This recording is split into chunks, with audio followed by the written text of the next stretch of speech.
Hi there, it's Grace Krivinger. Welcome back to the Art of What's Next podcast. I think you're going to love today's episode with a shero of mine, Marie Forleo. We're bringing you inside our third annual Hivery Entrepreneur and Inspiration Lab in San Francisco, so you can hear a conversation that I was lucky enough to have on stage with Marie. Marie was named by Oprah as a thought leader for the next generation, and she's the owner of one of Inc.'s 500 fastest growing companies. Marie Forleo has created a socially conscious digital empire that inspires millions, certainly including me. She's the star of the award-winning show Marie TV and the host of the Marie Forleo podcast. Marie has taught entrepreneurs, artists, and multi-passionate go-getters from all walks of life how to dream big and back it up with daily action to create results. She runs the acclaimed business training program, B School, and she wrote the #1 New York Times best-selling book, Everything is Figure Outable. I'm so excited to share this interview from the Hivery's Entrepreneur and Inspiration Lab here on the podcast with the incredible Marie Forleo. Let's start with how this all started. Yeah. How did Marie Forleo and Marie TV and then B School and all these things come to happen? Out of struggle and pain, which is how most of us start anything that we're really passionate about. I mean, when I graduated from school and I was going on my first gig on Wall Street on the New York Stock Exchange, which was exciting because there's no seats, you can't sit. I'm a person that has a lot of energy. And it was fun because it was kind of an exclusive place and it was an elusive place and you hear about it. But within about 6 months, first of all, it was like 99.9% men. Mm-hmm. Second of all, it was really difficult for me to be taken seriously. I really wanted to learn, and just the guys that I worked with, they were fine, but they were just constantly hitting on me. Third, I just realized really quickly, most of the folks that I work with pined for these like 2 weeks out of the entire year where they would have a vacation. Like that's all they talked about.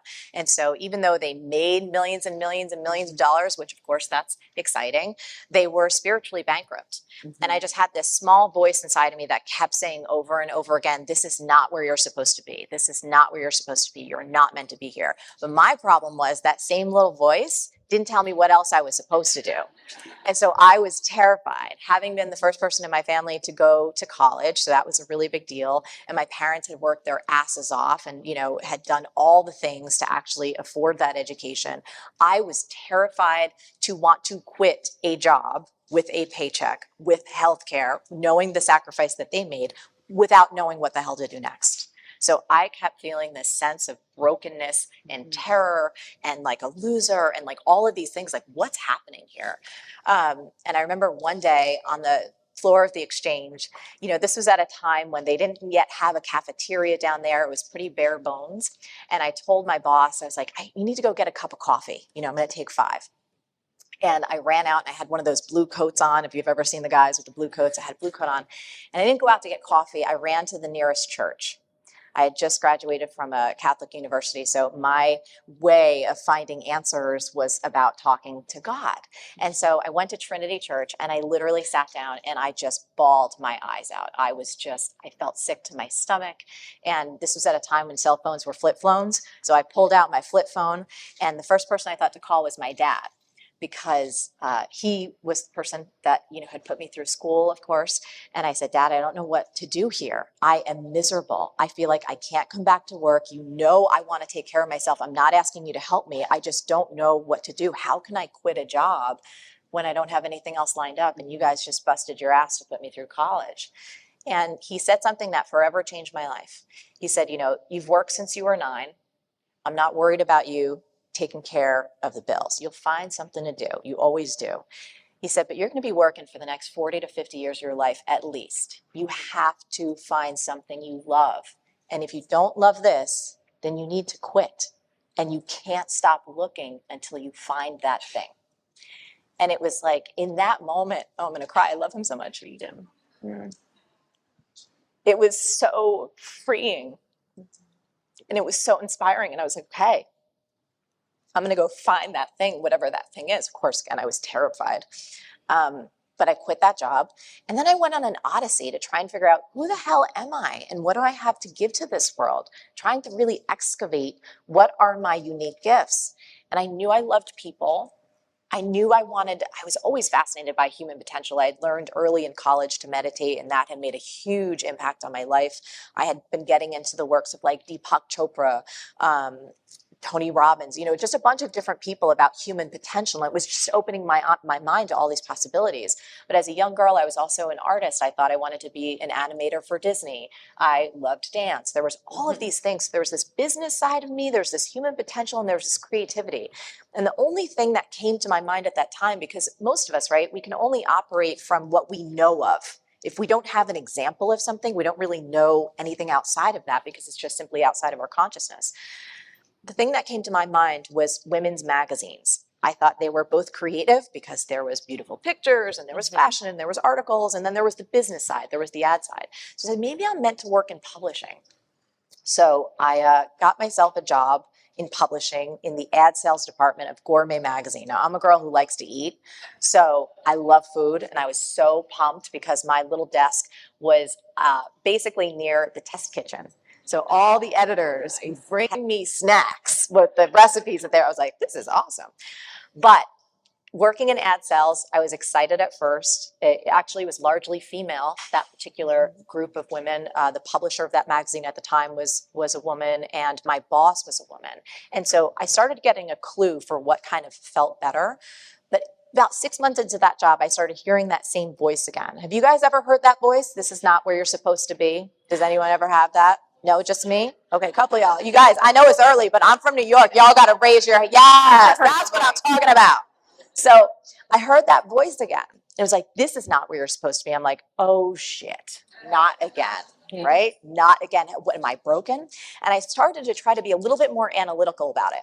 So when I looked, I realized the publisher of the magazine, while I respected her and she was amazing, I didn't want to become her. I didn't want to climb that and I'm like, well, wait, if I don't want to climb this corporate ladder and eventually become her or someone like her, what the hell am I doing wasting their time and mine? So I said, okay, well, maybe I've just miscalculated. Maybe I'm still a little too far on the business side, and maybe I've left behind all the creativity that I had as a small little girl. I said, well, what about the editorial side of a magazine? That's a lot more working with designers, and there's all of this kind of new energy on that side. So I went to HR, and I finagled my way into getting a position with Mademoiselle on the edit side. And I was like, okay, this has got to be it. It's got to be it. It's going to be so fun. We're going to go to fashion shows. We're going to be working with new designers. We're going to be putting layouts together, all this stuff. So I was in that job. And again, it was going great for a little while.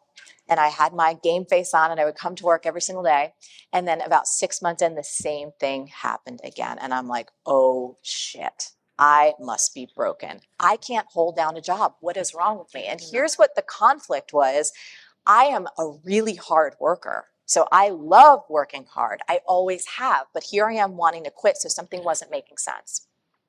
This was at a time when, do you ever feel like your peer group, like everybody's just moving ahead and you're just left behind? So they were all doing these big things. They were getting, right? Getting incredible promotions, and some of them were starting to get married. Some of them were starting to have families. And here I am just wanting to quit my damn job again and not knowing where my place in the world was. So there was one day at work when I was online, when I probably shouldn't have been. I was searching around and I found this article. It's 1999, you guys. Found this article about a profession called life coaching, which was brand new at the time. Brand new. So now, tons of coaches, we know about this, but in the 90s, it's like no one had heard of that. And when I read this article, there was something inside of me that lit up like a friggin' Christmas tree. I swear to God, it was like those moments when the angels come and you see the clouds parting and little trumpets and the sunbeams shoot down. You're like, oh, like that. It was that kind of moment. And I was like, this is weird, because the logical kind of Jersey Marie part of my brain was like, you are 23 years old. Who the hell is going to hire a 23-year-old life coach? This is nuts. This is just another stupid thing. And then the other kind of deeper, wiser part of myself, the spiritual part, was like, oh no, girl, this is it. And so in that moment, I made a decision. I found this life coach and business coaching training school. It's called Coach University. It was the first of its kind way back in the day, and everything was virtual. Those are like little foreshadowings. I signed up literally on the spot for a 3-year coach training program, and I started doing my coaching studies at night, all virtually, teleseminars, while I was working at Mademoiselle during the day. Fast forward another 6 months, I got a call from HR to have a promotion. They wanted to send me over to Vogue. This was my fork in the road. Do I go on to the best fashion magazine in the world? It was more money. It was more prestige. There was still those health benefits. There was those paychecks. I was living in New York City, which ain't cheap. Or do you quit and start this life coaching business, which you have no freaking clue how to do? You are so young, you barely even lived life. You've quit all of your jobs. You are totally screwed. Like, none of this is making sense. Yet, something in my heart was like, I need to do this. Right. I need to follow this thread.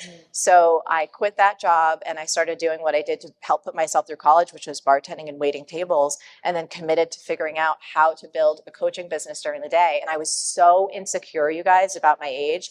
I had went out and got headshots done by some real cheesy photographer in New York City. They were black and white photos. I showed them to a friend the other day. She's like, oh my God, they made me look about 10 years older than I actually was. And I had like this, cheap little blazer on, but I bartered to have a website put up. This is like way back when everything was hand coded. Oh my goodness. I can probably still pull up that website. But I was so embarrassed about my age that I didn't lie. I didn't tell people that I was older, but I never revealed my age. And I started just learning how to market, how to create content. And then, that's almost 20 years ago. I mean, we can go in there, but that's how it all came about. That was the question. Yes, that's amazing. Yes. I love it.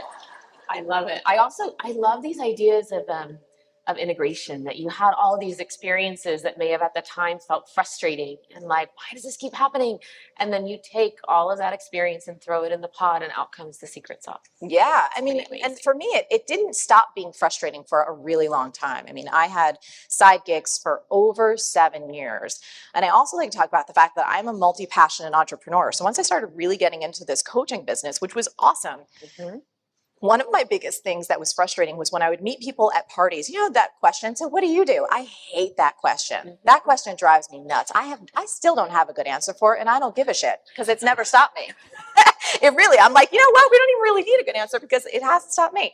Anyway, whenever I would talk about just coaching, it felt very narrow. It felt very limiting. I was like, God, even though I love this so much, it still didn't feel like the right fit for me.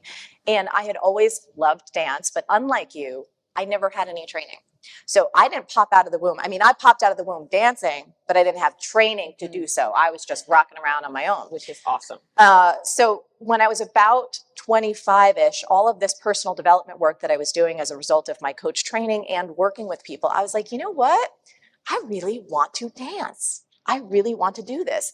And it was scary. And I remember I had dreamed of dancing for so long, but I never gave myself permission to do it because it felt irresponsible. I had gotten the message a lot of times that art would never pay, that doing anything creative was like, from a financial perspective, never going to take care of me. And so around the age of 25-ish is when I really started dancing, took my first dance class, and then had a whole other part of my career in hip hop and R&B and fitness and all this stuff. So, when you're saying the putting things together, for me, that's actually just never stopped, and I think in our culture, one of the scary things is like we try and put people into boxes where you have to just narrowly define yourself. And a lot of us are multi-passionate. A lot of us have many, many different things that we do. And to try and fit it into some narrow conventional thing, it just shaves off our edges and it cuts off our joy. And I think it reduces our effectiveness in the marketplace because we're trying to be like somebody else. We're trying to be narrow and clean. And it's like, no, that doesn't work. I could not agree with you more. Yes. Let's talk about because when I would talk about you and you coming here, I would always talk about you as I'm like, well, she's the queen of female entrepreneurship. That's how. I don't know about that. Thank Just you. that's how I describe you. But why women entrepreneurs?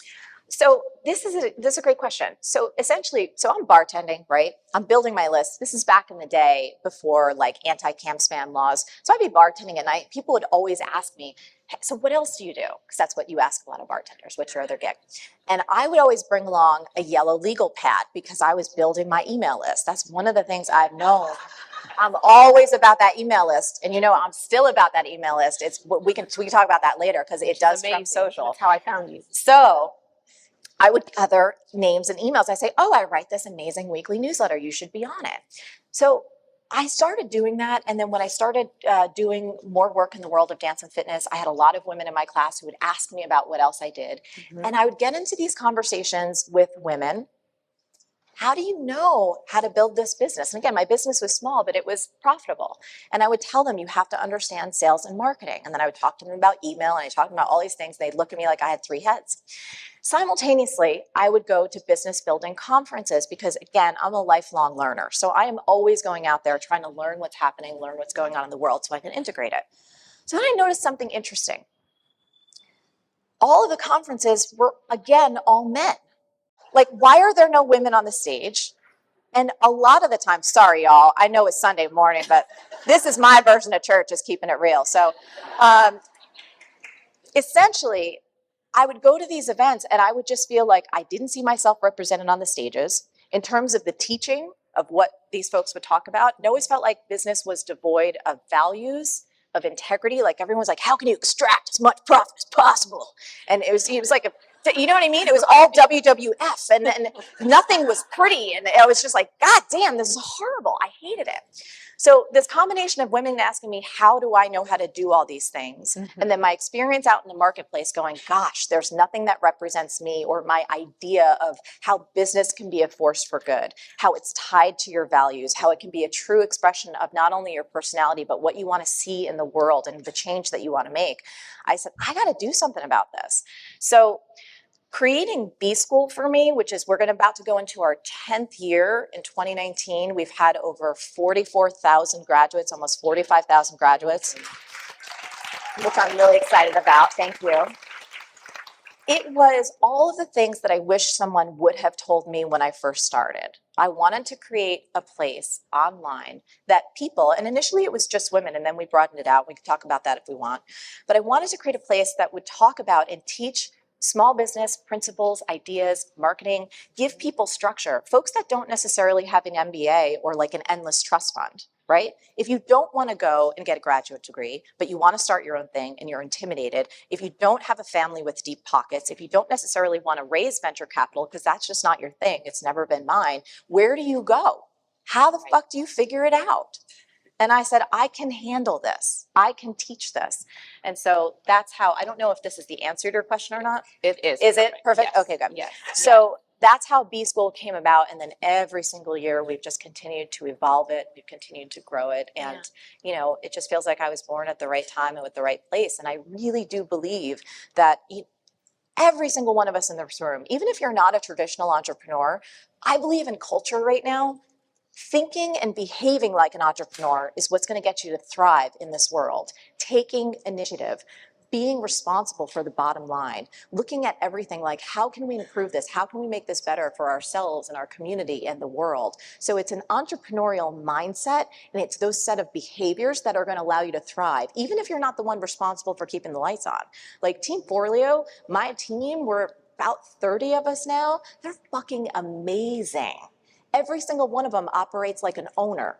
They operate like they need to keep the lights on. So when I'm off doing something like this, or I'm ideating, or I'm writing on my book, I can trust that the business is running because they're running it because they're behaving like entrepreneurs. So I just want to say that. Obviously, I know this is an entrepreneurial event, but anyone here who's like, gosh, I don't know if I want to run my own business, or I think I do, just the entrepreneurial spirit and those behaviors, even if you work within a team, you're going to thrive. You're never going to want for a job. You can find incredible fulfillment. And again, I know most people in this room are founders, so I'm not putting that down. But sometimes I get a little bit nervous because I feel like people feel like, oh my God, I have to be an entrepreneur, but if I can't make it, I must not be good enough. That's bullshit. Don't ever, ever, ever buy that. We actually renamed this conference. For those of you that have been here before, this is our third annual It was called the Entrepreneur Lab. And then we renamed it the Entrepreneur and Inspiration Lab for exactly that reason. Yes. Because you don't have to be an entrepreneur to think like this. You don't have to be an entrepreneur to believe in the human spirit. You don't have to be an entrepreneur to believe in your deepest potential. Right. So, yes. Yeah. I agree. I agree completely. I have a couple more questions for you, and then I do want to turn it over to the audience. One thing I want to talk about, because I know I have done this, I have seen women in the community do this. We have this idea that when you get to a certain level, that you are suddenly immune to vulnerability, insecurity, you know, all that, like kind of the stuff inside that's like a little gritty and tough. And I love to talk to women like you about like, how does that feel? How does it show up for you? What is like the vulnerability or the inner critic or some of those things that we're all working on? Mm-hmm. I don't think it ever goes away. I think that's a big farce. I think the idea that you're never going to feel like insecure or that you're not going to have self-doubt, first of all, I don't think that's true. I've never met anyone, and I've interviewed a lot of people, and I've been exposed to a lot of folks at extremely beautiful levels of success and achievement and icons. All of them have self-doubt. Yes. All of them hit walls. I hit walls all the time. I'm hitting walls like every day. I feel like if you're not challenging yourself to grow outside your comfort zone, well, first of all, even if you are, you're constantly going to feel that, right? So is your question, what does it look like? My question was just that, I wanted you all to hear too, because I think sometimes it can feel lonely to feel that inner critic or to feel that vulnerability. And I wanted you to hear too that extraordinary women that you look up to and that I look up to feel it too. Oh yeah, It's really important. I think it's also important to realize where it comes from. And I think we have to get a little bit curious, right, about when do we feel those things? What's actually happening? What are some of the triggers? The reason I brought this up here, this is not your friend. Mm-hmm. Are we clear on that? Social media, not your friend. So I'm not going to bash social because it does have functions. And from a marketing perspective, it can be very effective. From an ad perspective, it can be very effective. And sometimes from a connection perspective, it can be effective. But let's be real. 80 to 90% of the time, this thing is a comparison machine and you walk away feeling like shit. Am I right or no? Does anybody ever walk away feeling like, seriously, right? Do you walk away going like, oh my God, I'm just so happy and I feel so capable and I'm doing great. That's not fucking what happens. So in terms of this idea, I think we have to really understand our environments. We have to understand how we've allowed technology to infiltrate our souls and our brains. We have to understand that the owners of social media companies do not have our best interest at mind. They have their bottom line at mind, which is not your bottom line. It's also not your health. It's also not your well-being. Your life exists outside that little fucking addiction box. That's it. Oh my God, there's 5 minutes left. Are you guys okay with this? I hope she doesn't get like horrible reviews like, oh my God, who brought in the truck driver from New Jersey? Well, I will tell you, since I dedicated this event to my sister, Maggie, yeah. Maggie, and if you had heard the mouth on Maggie, Maggie's going like nuts right now. That's my girl. My girl. But I want to say that to you guys because you have so much goodness inside of you. And I think it's really important in our culture right now to take control of our technology and not have it take control of us. So that we have this, you know, we're in this beautiful space. And if y'all live around here, my God, I was saying, I need to get another home on the West Coast up here because it is beautiful to be in nature and to connect with someone in real life. And I love that you had everyone turn their phones off. I think it was awesome. But it's just for your well-being, for your creativity, for your relationships, for your sense of happiness. It doesn't exist in that thing. And I am really, really happy for those of you who have like Apple iOS. I'm super happy that they put screen time on there because prepare to be horrified if you have not been already. It's a great reality check. It really, really is. I know we have 5 minutes left, so should we start taking questions? I think we're ready for questions now. So we have a mic runner. If you have a question, I ask one thing of you. I want to hear your name, and then you can ask your question. Okay. So Katie has the mic. Oh, I see one right here. Right here. Yeah. Yes. Tell us your name and where you're from. Hi, I'm Sweta, and you? Yes. I'm from India, Jersey. Yes. God, Sweta. So in the spirit of this conversation, it comes to marketing, Yes. I want to ask you about your internal process for pacing, because I have this experience of when I go for it, it goes really fast, and then the overwhelm sets in. So, for example, like I'm in a season where I know that I'm being called to speak more, but I'm following the copy cure. Yeah. I've implemented some of it, and it's like, wow. So I'm like, oh, I should do the copy cure, but then I'll get into, from pacing perspective. So if you could just answer that as far as like marketing strategy and, FOMO and things like that. I think it's about really having the discernment for yourself. What's really important for you right now?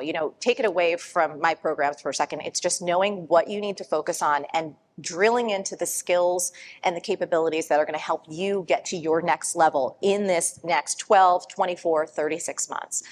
Separately, I want to say this separately from you. Writing, copywriting, learning how to express yourself in a warm, heart-centered voice. I don't care if you learn it from me or anyone else. You must learn it as a business owner. In this digital age, all of us, how many people are writing constantly? You have to write emails, you have to write social posts, you have to write pitches, you have to write intros to get yourselves networked, all these different things. So learning how to use your voice in a succinct, powerful, persuasive, authentic way, everyone in this room should make that a goal within the next 6 to 12 months. Again, I don't care if you learn it from me, you learn it from someone else, make sure you learn it. Oh, really? Okay, we will.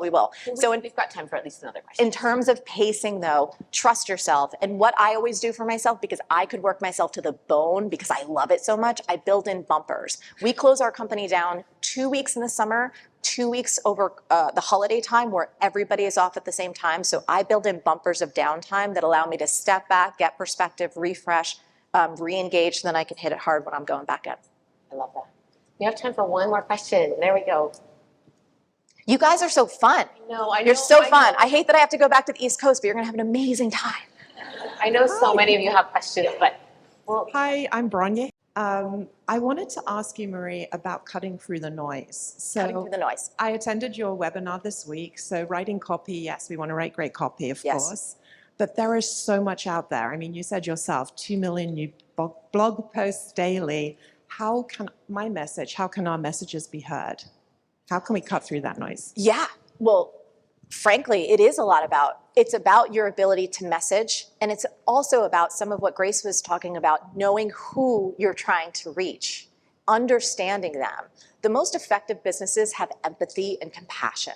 So if your people know that you actually care about them, one of my greatest secrets to success is I am fucking relentless. I am relentless. Have you guys noticed? I don't leave. Like if some of you guys are new to me, you'll be like, oh, is she kind of new? No. This is almost 2 decades of being in your inbox every Tuesday, right?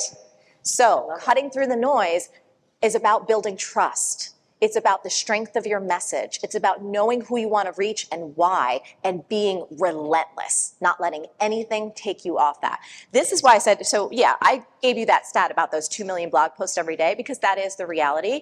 But cutting through the noise, don't give yourself any mental space to talk about everyone else. No, stay on your game. What do you have to say? What are the pain points of the people that you want to change their lives? How are you going to do that? And then getting out there in whatever way you can to do it. You can cut through the noise. The reason why most people don't rise up is because they're lazy and they give up. They stop. That's why they don't get there. They start doing something for a week or 2 or maybe 3 months. I'm like, I don't see any results. I'm like, are you kidding me? Stay on that. There's no stamina. No stamina at all. So stamina is a big part of it, being relentless, and then again, the core skills that we talked about. You're welcome. Stamina, resilience. I love it. Are we good? I think we're good. I think before we let Marie go, I just want to thank her so deeply for being here with us, showing up so fully. You've been an inspiration to me. You've been an inspiration to so many of them. I know you flew across the country to be with us, and it means the world to me and to all of us. Thank you. You guys are amazing. Thank you.